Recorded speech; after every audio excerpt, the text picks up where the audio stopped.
Oke, assalamualaikum warahmatullahi wabarakatuh. Selamat pagi semuanya. Selamat datang mahasiswa baru di kampus Universitas Negeri Jakarta, tepatnya di program studi Pendidikan Ilmu Pengetahuan Sosial, Fakultas Ilmu Sosial. Baik, perkenalkan, saya dengan Yuli. Mahasiswa biasa memanggil saya Bu Sohiba atau Bu Yuli, bersama rekan yang lain, Pak Nandi dan Bu Pia. Kami akan mencoba memberikan materi yang berjudul bagaimana membentuk mahasiswa yang beretika dan berprestasi. Seperti itu ya. Nah, tentu saja kalian sebagai mahasiswa baru harus tahu bagaimana sih cara berinteraksi dengan lingkungan yang baru, bagaimana norma-norma atau nilai-nilai yang perlu diamalkan atau diaplikasikan sehingga Anda sebagai mahasiswa itu tidak merasa bingung atau merasa rikuh gitu ketika berhadapan dengan dosen, kemudian tenaga pendidikan yang lain, berhadapan dengan pimpinan dan lain sebagainya. Baik, langsung saja.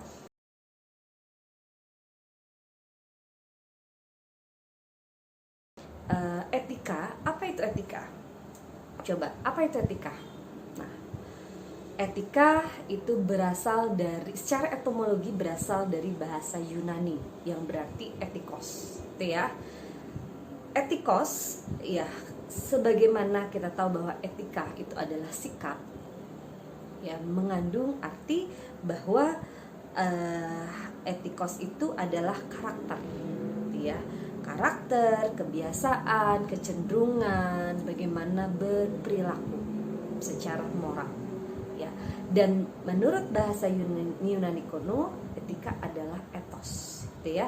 Nah, kemudian mungkin kalian sebelumnya pernah tahu dong seorang filsuf yang bernama Thomas Hobbes ya.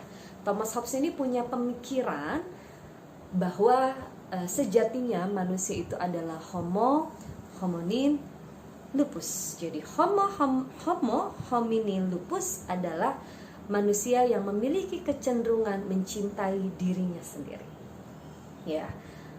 Apa kecenderungannya? Ya, seseorang yang mencintai dirinya sendiri itu cenderung sangat egois, sangat bebas gitu, berdasarkan pikiran dan rasanya sendiri.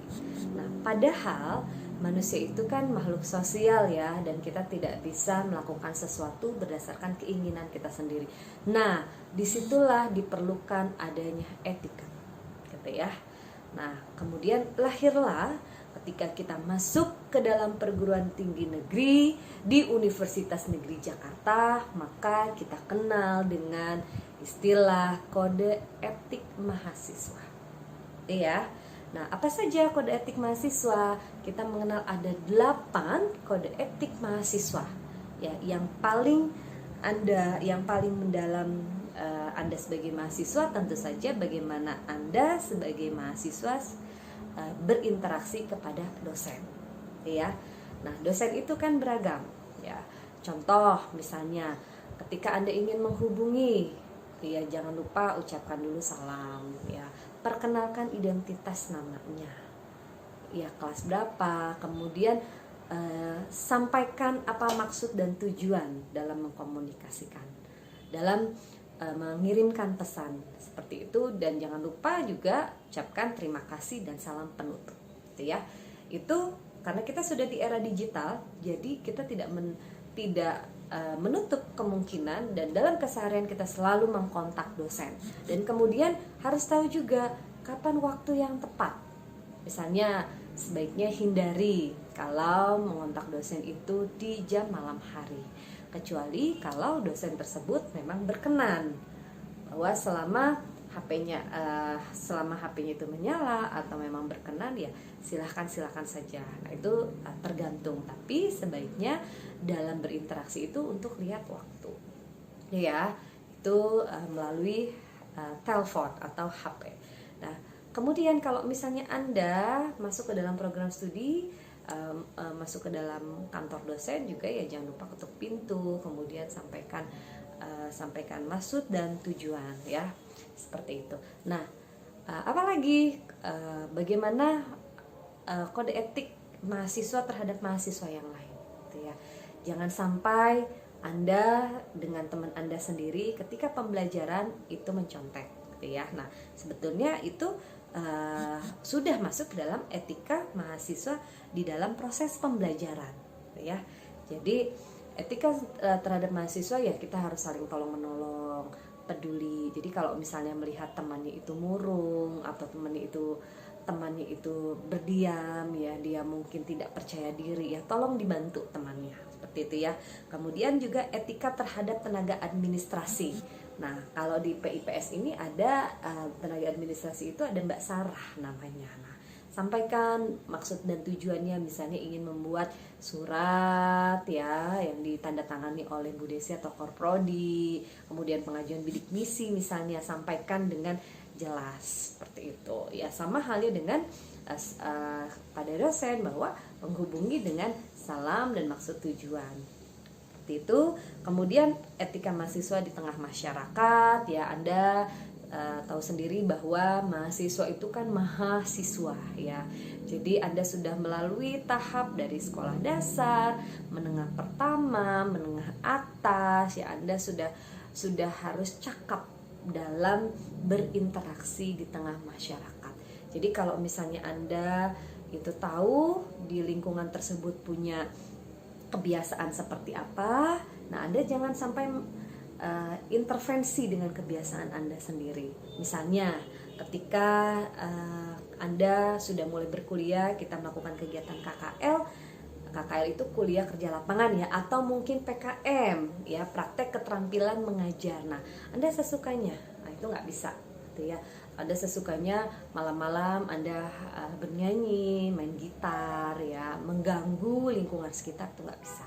Nah, oleh karena itu ketika Anda di masyarakat, Anda harus tonjolkan bahwa Anda adalah seorang mahasiswa akademisi yang bermoral dan bermartabat ya. Kemudian mahasiswa terhadap universitas. Nah, biasanya nih mahasiswa itu kan memang jiwa mudanya ini sedang tinggi-tingginya nih, bergelora ya, idealismenya itu sangat tinggi. Jadi ada isu apa kemudian menyampaikan dengan tidak etis gitu ya, atau melakukan demonstrasi. Nah, bagaimana etika terhadap universitas? Setiap kebijakan yang diberikan kepada pimpinan, baik pimpinan fakultas, pimpinan universitas, itu seyogianya disampaikan secara tepat dan pada waktu yang tepat. Jadi tentu saja harus menjunjung tinggi nilai-nilai atau norma sopan santun. Kemudian mahasiswa dalam proses pembelajaran, Anda harus tahu bahwa di awal biasanya dosen itu memberikan kontrak kuliah ya, perjanjian. Jadi sebaiknya Anda penuhi itu ya. Kalau misalnya Anda tidak masuk, ya sebaiknya Anda izin ya, bukan hanya sekedar izin kepada PJ kelas gitu. Anda izin kepada dosen yang bersangkutan bahwa Anda berhalangan hadir dikarenakan kenapa. Tuliskan atau sebutkan alasannya. Itu ya. Terus ya yang tidak kalah penting yang tadi saya sampaikan bahwa hindari mencontek. Anda harus percaya diri karena Anda adalah calon guru. Ya, jadi lulusan dari program studi PIPS adalah guru pendidikan IPS ya. Selain itu juga bisa menjadi peneliti ya, atau penyuluh ya, seperti itu. Kemudian bagaimana etika yang lain adalah mahasiswa pada saat berkegiatan di ekstrakurikuler. Nah, di Universitas Negeri Jakarta ini ada banyak sekali kegiatan ekskul, termasuk juga program studi ini juga biasanya merekrut ya, ketika Anda ingin latihan proses kepemimpinan, biasanya ada open rekrutmen untuk menjadi badan eksekutif mahasiswa atau BEM seperti itu. Cuman ekskul di sini juga ada ekskul pramuka, ada palang merah ya, kemudian ada ekskul pecinta alam, ada ekskul vokal ya. Nah, Anda coba temukan bakat Anda ya.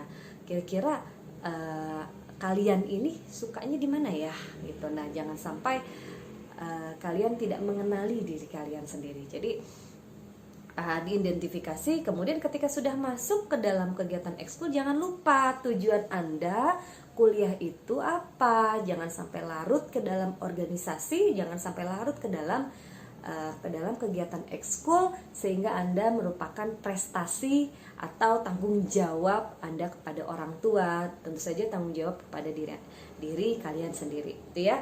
Dan yang terakhir adalah etika, ya, etika mahasiswa dalam berpendapat di luar pembelajaran, gitu ya. Pernah nih saya temukan mahasiswa PIPS yang rambutnya gondrong, panjang, kemudian pada mata kuliah etika profesi guru itu nggak mau dipotong rambutnya. Nah, kalian harus tahu juga bahwa sebetulnya memang di negara kita itu sudah ada pakemnya bahwa seorang guru ini pakaiannya harus seperti apa, rambutnya seperti apa, gitu ya. Nah, Anda ketika mengeluarkan pendapat, sampaikan pendapatnya dengan baik, gitu ya. Jangan ada kalimat-kalimat yang mengandung ancaman, ya, atau mengandung emosi dan lain sebagainya. Ya, seperti itu. Jadi nanti kalian coba refleksi, ya, pengalaman-pengalaman kalian itu apa ketika waktu masih di bangku sekolah menengah atas atau di SMA, kemudian Anda masuk ke dalam universitas, kira-kira apa yang perlu kalian rubah, gitu ya. Kebiasaan buruk apa yang perlu kalian rubah. Pertanyaannya adalah, boleh nggak kita misalnya ketika kuliah kita rambut kita dicat, gitu, boleh nggak dicat merah? Oke, boleh ya dicat merah, gitu. Atau misalnya Anda ketika kuliah pakai kaos oblong, boleh nggak? Nggak boleh, gitu ya. Meskipun di universitas itu pakaiannya bebas bagi mahasiswa, Anda tidak berarti menjadi manusia yang sebebas-bebasnya, gitu. Maka ada suatu peribahasa, ya, di mana bumi dipijak, di situ langit dijunjung. Jadi seperti itu. Kemudian nanti Anda juga diskusi, misalnya Anda refleksikan kalau misalnya Anda mau kuliah itu kan pengen lingkungan sekitar bersih, habis minum air mineral, ya, yang kebetulan botolnya itu langsung dibuang, ya. Nah, itu dilihat habis minum, habis makan barangnya di mana, jangan lupa dibuang ke tempat sampah. Tapi sebaiknya Anda menggunakan tumbler, ya, agar bisa agar bisa bersih dan juga kita mencintai lingkungan kita. Jadi itu, ya, dari saya, ya, tidak banyak, ya, saya hanya memberikan pengarahan bahwa Anda sebagai mahasiswa tentukan tujuan, ya. Oleh karena itu nanti Pak Bupia dan Pak Nandi akan memberikan informasi seputar bagaimana mahasiswa itu agar berprestasi. Nah, jangan lupa ada mahasiswa yang berprestasi atau merasa pintar sehingga dia sulit lulus. Kenapa sulit lulus? Ya karena dia merasa dirinya itu pintar sehingga dia mengabaikan instruksi atau dia mengabaikan pembelajaran dari dosen dan merasa sesukanya, gitu ya. Jadi kalian di universitas, ya, sama halnya dengan di sekolah, bahwa dosen itu adalah orang tua kedua untuk kalian, dan ciptakan suasana bahwa kampus adalah rumah kedua bagi kalian. Jadi selamat menjadi mahasiswa baru, selamat datang di keluarga program studi pendidikan ilmu pengetahuan sosial. Luruskan niat kalian dan jaga kepercayaan orang tua kalian yang sudah menyekolahkan kalian berada di Universitas Negeri Jakarta. Itu silakan selamat berdiskusi dan merefleksikan apa yang sudah saya sampaikan. Terima kasih. Halo semua, Assalamualaikum warahmatullahi wabarakatuh. Alhamdulillah, hari ini kita masih dipertemukan secara virtual dalam kegiatan PKKMB Program Studi PIPS. Perkenalkan, nama saya Saifiatuddin, biasa dipanggil Bu Via, ya. Kemudian semoga kalian semua masih semangat dalam mengikuti kegiatan PKKMB. Nah, pada kesempatan hari ini saya akan menyampaikan materi mengenai mahasiswa berprestasi di era 4.0. Nah, sampai saat ini kita tahu, ya, wabah COVID-19 masih mewabah, dan dalam mengatasi hal tersebut, pemerintah memuat kebijakan untuk melaksanakan pembelajaran secara online. Semoga walaupun pembelajaran kita sistem daring tidak melunturkan semangat berprestasi pada diri kalian semua. Nah, apa sih revolusi industri 4.0? Mungkin dari kalian semua sudah banyak yang familiar ya dengan kata-kata revolusi industri 4.0 dan juga mungkin pasti sudah paham dengan definisi revolusi industri 4.0. Tapi pada kesempatan hari ini saya sedikit akan mengulang apa itu revolusi industri 4.0. Nah, revolusi industri 4.0 merupakan perubahan di mana untuk memproduksi suatu barang memanfaatkan mesin sebagai tenaga penggerak dan pemroses.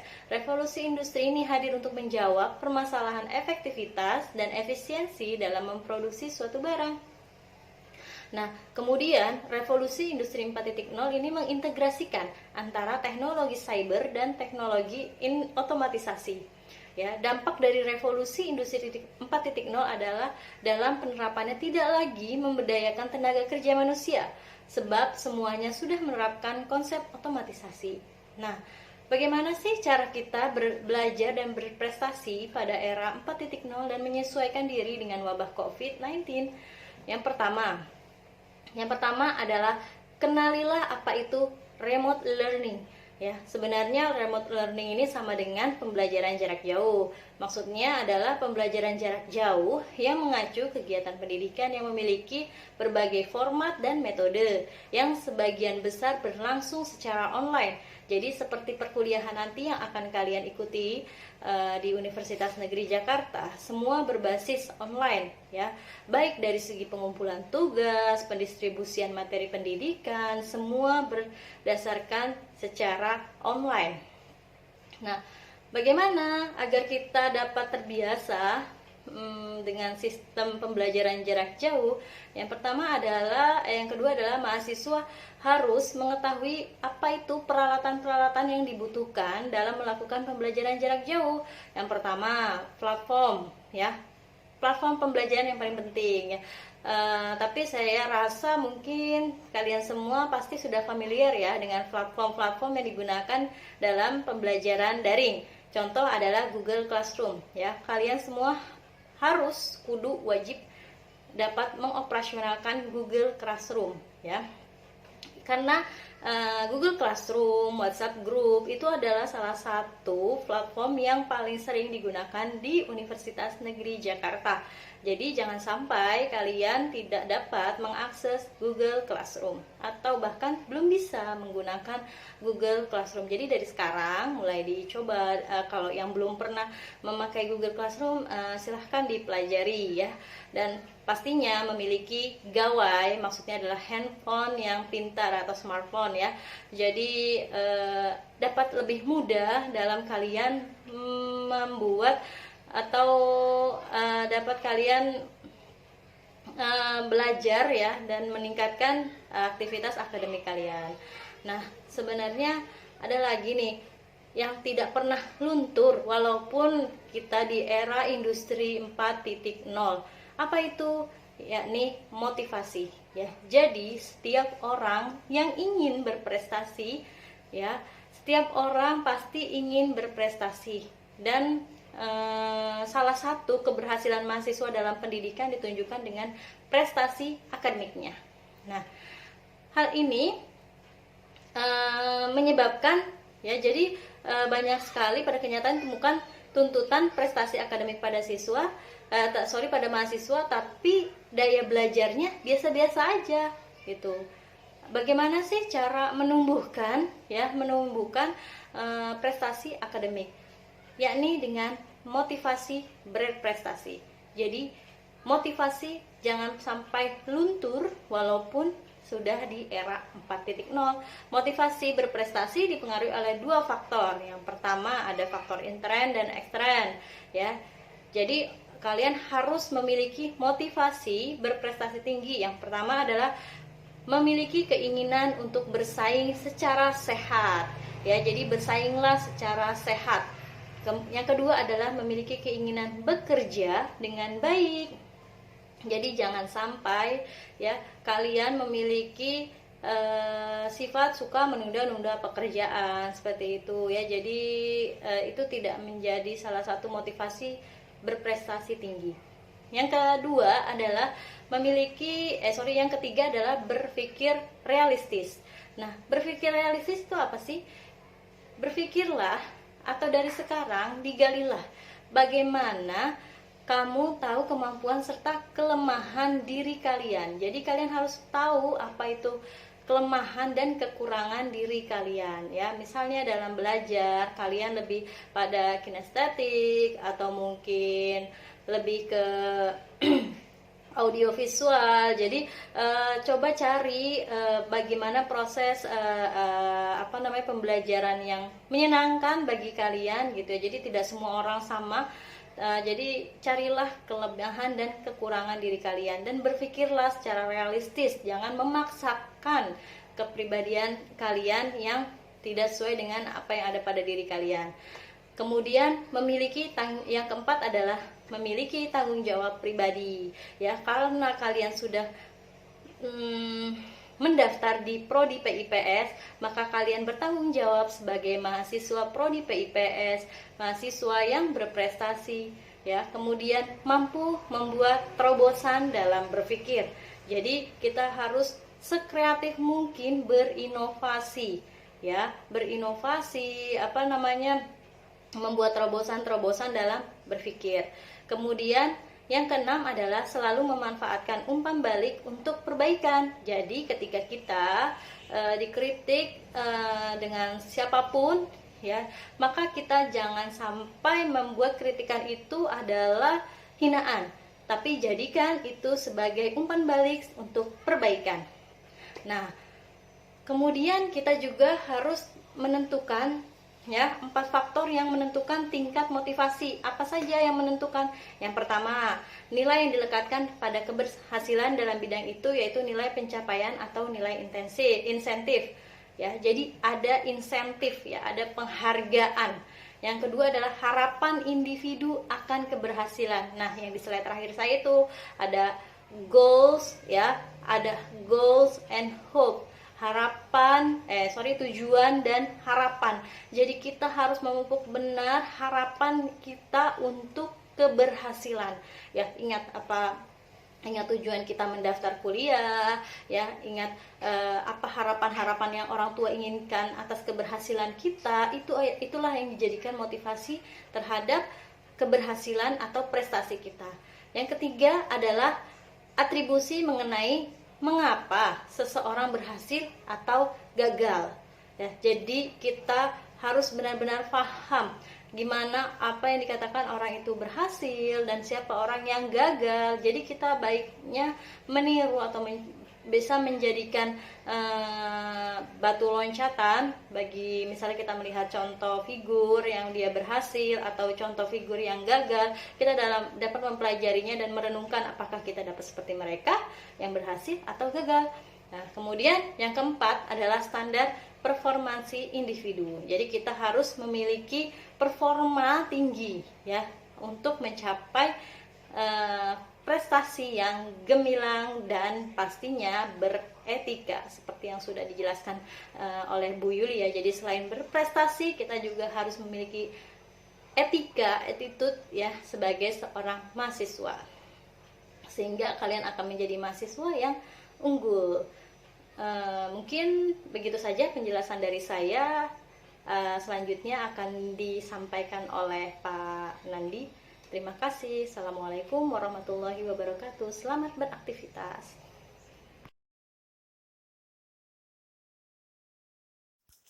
Assalamualaikum warahmatullahi wabarakatuh. Selamat siang. Selamat datang kepada mahasiswa baru Pendidikan IPS angkatan 2020. Selamat bergabung. Selamat menjadi anggota baru di keluarga Pendidikan IPS UNJ. Perkenalkan, nama saya Nandi Kurniawan, mahasiswa biasa panggil saya Pak Nandi. Saya di sini dengan Bu Via dan Bu Yuli diminta untuk menyampaikan materi tentang tips bagaimana menjadi mahasiswa yang aktif dan berprestasi di kampus. Jadi, walaupun waktunya singkat, saya harap semua pesan dalam materi ini bisa dilaksanakan dengan baik, secara perlahan tentunya, dan menjadi semacam pesan dalam perkenalan mahasiswa baru. Nah, untuk mempersingkat waktu, marilah kita saksikan presentasi dari. Ya, sekarang kita beralih ke presentasi PowerPoint. Judulnya adalah menjadi mahasiswa aktif dan berprestasi, di mana tentunya di kampus. Pertanyaan pertama, apa sih sebetulnya yang jadi motivasi kuliah di UNJ? Nah, setiap orang saya yakin punya jawaban yang sangat bervariasi. Ada yang minat, ada yang bakat, ada yang orang tuanya guru, ada yang karena rumahnya dekat, dan seterusnya. Nah, mulai dari hari ini kita tetapkan tujuan bahwa Anda kuliah di UNJ adalah belajar. Apapun yang menjadi motivasi awal, buang sekarang, niatkan, cita-citakan bahwa Anda masuk UNJ adalah untuk belajar.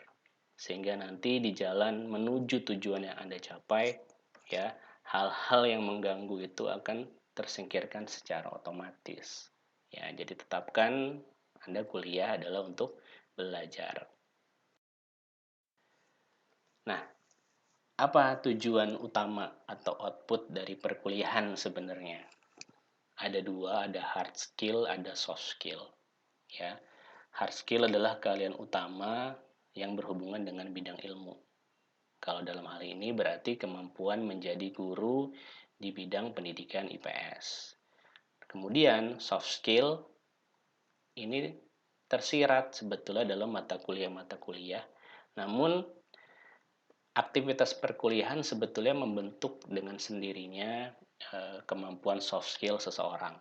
Sehingga tingkat soft skill setiap orang itu akan berbeda tergantung dengan bagaimana aktivitas dia selama kuliah dan bagaimana dia menyikapi segala permasalahan maupun kondisi yang ada di kampus. Bisa dilihat bahwa kedua kemampuan ini sangat penting untuk seseorang masuk dalam dunia kerja. Misalkan begini, ada orang hard skill-nya bagus, tapi soft skill-nya buruk. Maka orang tersebut biasanya sulit mendapatkan pekerjaan. Atau jika mendapatkan pekerjaan, maka dia akan sulit beradaptasi dengan orang lain. Ya, begitu juga sebaliknya. Ada orang soft skill-nya bagus, tapi hard skill-nya buruk. Jikapun dia bisa mendapatkan pekerjaan, maka apa yang dia kerjakan kurang baik. Kerja, tapi hasilnya buruk dan seterusnya. Jadi, antara hard dan soft ini sebetulnya saling berhubungan satu sama lain. Saling melengkapi untuk kemampuan yang dibutuhkan di abad 21 seperti sekarang ini. Nah, sekarang kita definisikan dulu sebetulnya apa sih yang disebut dengan mahasiswa aktif. Ya. Aktif di sini bukan berarti yang tidak bisa diam ya. Ada juga definisi begitu, aktif banget nih mahasiswa, bukan. Atau definisi dari administrasi kampus. Mahasiswa aktif adalah mahasiswa yang selalu bayaran atau terdaftar pada mata kuliah, bukan. Namun aktif di sini adalah mahasiswa yang mengikuti banyak kegiatan di kampus. Bahwa kuliah iya, namun dia juga mengembangkan diri dalam bidang-bidang atau dalam organisasi yang dia minati. Entah itu ada BEM, ada UKM, atau kegiatan non-akademis lainnya. Jadi jelas masuk aktif adalah yang banyak kegiatan. Kegiatan apa? Tentunya kegiatan yang positif. Kemudian ada istilah mahasiswa berprestasi. Waktu kita SMA, kita selalu menganggap bahwa prestasi itu adalah ranking 1, ranking 2, ranking 3 atau 5 besar lah, seperti itu. Nah, kita luruskan, sebetulnya kata berprestasi ini sederhana sekali di kampus. Indikator mahasiswa berprestasi adalah mencapai tujuan dari apa yang menjadikan dia kuliah. Tujuan kuliah apa? Lulus. Jadi kalau Anda ingin berprestasi, sebetulnya lulus adalah bagian dari prestasi Anda sebagai mahasiswa. Namun ya, ukuran kadar prestasinya itu yang relatif. Jadi semua mahasiswa pasti bisa berprestasi. Namun tingkat prestasinya yang berbeda. Ada yang IPK-nya sekian, ada yang IPK-nya sekian, dan seterusnya. Jadi tidak sulit sebetulnya jadi mahasiswa berprestasi. Cukup kuliah dengan baik, lulus tepat waktu, maka Anda bisa disebut dengan mahasiswa berprestasi. Nah, bagaimana caranya? Ya, kita udah tahu apa itu aktif, kita udah tahu apa itu berprestasi. Nah, maka tips-tips yang nanti disampaikan ini merupakan kesimpulan atau rangkuman dari pengalaman saya selama kuliah, baik saya alami sendiri maupun pengalaman teman-teman yang mungkin sudah berhasil gitu. Yang pertama, miliki tujuan yang jelas. Tadi udah saya sampaikan, tetapkan target dari sekarang. Ya, silakan tulis apa yang menjadi cita-cita Anda 4 tahun ke depan, ya. Silakan tempel di kamar. Maka kalimat tersebut akan selalu mengingatkan kembali kepada kita jika suatu hari ya kita malas, ya kemudian masa bodoh terhadap perkuliahan. Jadi memberikan penguatan. Kemudian dari target tersebut, silahkan buat rencana-rencana jangka pendek. Buat target-target per semester. Apa tuh? Misalnya lulus dengan IPK sekian, kemudian belajar berapa jam sehari, dan seterusnya. Yang jelas, tujuan itu akan membantu kita menemukan jalan ke arah ya tempat tujuan yang kita tuju. Orang yang nggak punya tujuan akan mengalami kebingungan, kebosanan ya. Nggak jarang banyak mahasiswa yang mengalami bosan pada saat kuliah. Bingung jika ditanya mau apa kuliah dan seterusnya. Ya, maka miliki tujuan yang jelas adalah membantu ya kita menghindarkan diri dari hal-hal yang negatif nantinya. Berikutnya adalah menjadi pribadi yang mandiri. Mandiri di sini bukan maksud bisa kerja menghasilkan uang, bukan. Tapi mandiri dalam bidang akademik atau keseharian di kampus. Proaktif belajar maksudnya tidak selalu harus disuruh dulu untuk belajar, bertanya ya maupun mengkritisi sesuatu. Jadi lebih banyak mulai duluan dibandingkan yang lain. Kemudian yang paling penting, jangan bergantung pada orang. Kalau teman yang nggak masuk, dia tidak bisa belajar, atau pada saat ujian apalagi harus mencontek. Sudah bukan zaman lagi kalau di kampus itu mencontek, karena tidak ada kesempatan pula ya soalnya dibuat tipikal mencontek. Kemudian ikut organisasi. Nah, disinilah sebetulnya kemampuan soft skill seseorang itu diasah atau dilatih. Banyak mahasiswa yang mendapatkan soft skill adalah ketika dia ikut terjun dalam organisasi, melatih kepemimpinan, kemudian tanggung jawab, kerjasama, dan kebersamaan. Yang jelas, mahasiswa ikut aktif berorganisasi adalah memberi nilai lebih, nilai plus dalam kesehariannya sebagai mahasiswa. Oke, berikutnya adalah mahasiswa yang punya pemikiran terbuka dan selalu berkemauan kuat dalam belajar. Ini sebetulnya ciri dari mahasiswa, ya, menerima kemudian mengkritisi sebuah ide, kemudian dan selalu ingin mencari tahu, ya, rasa penasaran, keingintahuannya cukup tinggi. Nah, maka jika kita mulai terbuka, membuka diri, maka sesuatu bisa masuk. Maka upayakan ya ketika pikiran kita terbuka, belajarlah lebih banyak ya supaya apa yang baik itu masuk ke dalam diri kita sendiri. Yang terakhir, jika pesan-pesan tadi sudah dilaksanakan adalah konsisten. Ya, konsisten lawannya adalah plan-plan ya. Konsisten di sini artinya mantap, ya tidak berubah-ubah, walaupun mungkin terseok-seok, tapi selalu kembali ke jalan yang sudah ditetapkan di awal. Prinsipnya memang tidak ada perubahan yang instan. Semua butuh proses, namun ya konsistensi ini membantu sesuatu berjalan lebih stabil. Maka apa yang sudah kamu tetapkan, apa yang sudah kamu cita-citakan, ya dicatat dengan baik. Kemudian konsisten ini adalah pengikat supaya apa yang sudah kamu rencanakan berjalan tetap pada koridornya. Oke, sebaik-baiknya tips adalah yang dicoba dan dikerjakan. Jadi selamat mencoba, selamat berusaha. Ingat ya, kegagalan adalah sukses yang tertunda. Saya tambahkan, bagi yang selalu berusaha dan pantang menyerah. Jadi, gagal karena tidak pernah mencoba itu beda dengan gagal yang selalu berusaha. Jadi, jangan pernah berhenti berjuang ya, dan tetap semangat. Terima kasih. Ya, gimana? Itu materi yang bisa saya sampaikan. Silahkan diingat baik-baik pesan dan tipsnya, ya.